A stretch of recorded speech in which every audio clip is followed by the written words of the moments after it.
Syrian chemical weapons, whether there are some hidden assets in certain locations within Syria, this is clearly an open question. And at the moment, as the OPCW, we are addressing some questions based on the Syrian declaration. We want to clarify certain aspects. This process has been underway since April. One team of experts, in fact, paid visits twice, and there might be soon another visit to Damascus. And they were taken to certain locations that we asked to go. And the Syrians have been quite cooperative within this process. We don't know how long it's going to take, but our goal is, in fact, to give the necessary assurances to the membership as well as to the international community at large that the Syrians have declared everything they possessed. If there are still some questions in the minds of certain countries, there is clearly a possibility to put in motion the mechanism of an inspection, which is within the Executive Council decision as well as the Security Council resolution. Those countries may ask the Secretariat to carry out such an inspection within a very short time. Therefore, I think we'll have the possibility, in fact, to find out whether whether those claims are correct or not. And if there are some uses of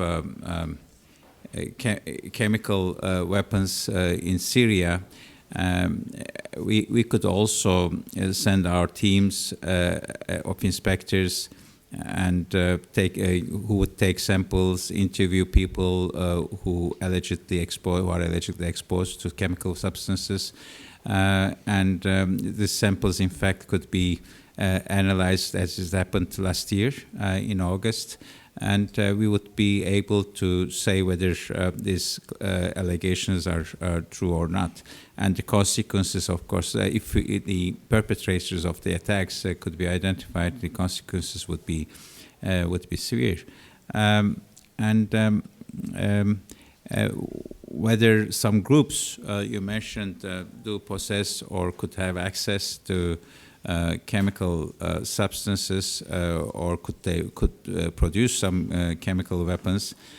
Clearly at small scale, as I mentioned during my presentation in Q&As, some groups could be able to produce small quantities, but large-scale production is require well-equipped facilities. Therefore, I don't think that is possible. Whether they could have access, the Syrian authorities didn't inform us about any access or seizure of their stockpiles by individual groups or factions. Therefore, we don't have any evidence from other sources too about the possession of chemical weapons by groups, armed groups in Syria or in Iraq. Karina. Okay, hang on for the mic. Thank you. Corina Negra from Radio Romania. I have three short questions. First of all, it's not a usual, solution to destroy chemical weapons on a ship, aboard on a ship. And in Oslo in December, you said that more or less it was, you had no choice at that time. Exactly how this operation will take place, how harmful will be for the environment, if hopefully not. Secondly, how costly was this Syrian mission? And thirdly, what comes after Syria? What's the next important mission after Syria? Thank you. Okay, let me begin by the neutralization process on Cape Ray, the U.S. vessel. In fact, I find it a very creative solution. The hydrolysis system as such was tested on several instances by the United States and others. Therefore, we find it a very safe, reliable process. And the equipment is also very reliable. The expertise has been there for the past almost 20 years now. So we are very confident about the process of neutralization as such. It's true that it's going to be done for the first time at sea on a ship, and but clearly there was no other solution because there was no country volunteering to host this destruction, and the American authorities, experts, in fact, have tested it before they were installed on the ship. Our experts also were present in the United States during this process, and there will be permanent presence of our inspectors on the ship on Cape Ray, which may take about 2 months, we are told. And the destruction, I assume, will begin soon, probably within the next 10 days. So, and the reaction mass, in fact, after this neutralization, will be stored on the ship, and there won't be any release into the sea. And then the effluent or reaction mass, in fact, will be incinerated in commercial disposal facilities. So we are pretty confident about the safety, environmental as well as human safety of this process. We don't expect, any serious incident, and the necessary measures are also in place. Therefore, I think the environmentalists who have been worried about this, in fact, can be, can rely on this. We have we have had some contacts with them, including Greenpeace and others. We assured them about the safety of this process. Thank you. Sorry. The cost, it's very difficult to give you a figure right now because there were several in-kind contributions by several state parties. The financial contributions by about 30 countries, in fact, were quite useful, helpful. There was also a United Nations Trust Fund for the joint mission, joint OPCW-UN mission. And I think we will be able to give a figure later on, and perhaps we won't be able to tell the overall, expenditure, how much it costs as a whole, because some state parties won't be able to tell us. On the other third question, what happens after Syria? Actually, Syria came, very suddenly, as we know, although we were prepared for different scenarios. And we welcome that, we are able to remove all this chemical weapons program. Clearly, we will focus on the, ensuring the full universality of the convention and continue to verify the destruction, which is underway, especially in the United States and the Russian Federation, and focus in the years to come also and strengthen our mechanisms for preventing the re-emergence of chemical weapons. Thank you very much. The questioner here.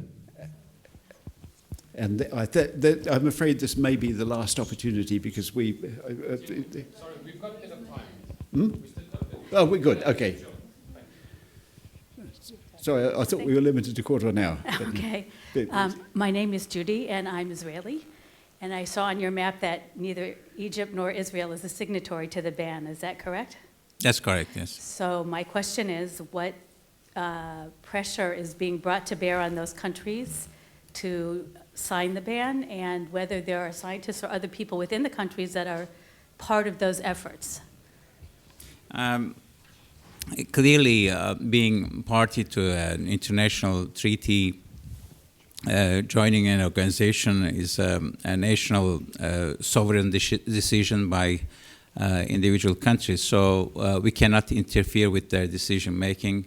But what we could do, in fact, to encourage them to take this decision, and that's what we are doing. And I wrote recently to the foreign ministers of those 6 countries, and we know that the government of Israel and succeeding governments in Israel, in fact, have decided that the decision to join the convention was linked to the regional security considerations, and this position has not changed yet.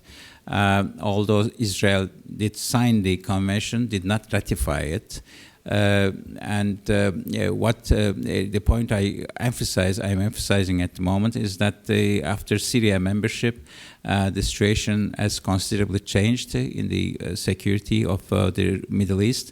Therefore, both Egypt and Israel could reconsider their positions. Egypt is very much in favor of weapons of destruction free zone in the Middle East, and they are promoting this idea. There is an envisaged conference in this respect, which was not able to convene yet. It was scheduled to convene in 2012, and this would cover, of course, nuclear, biological, and chemical. It didn't happen yet, and they are promoting this. They also link this issue to the perceived, in fact, nuclear capacity in Israel. Thank you very much. Question here. Silvia Bencivelli, SciDev.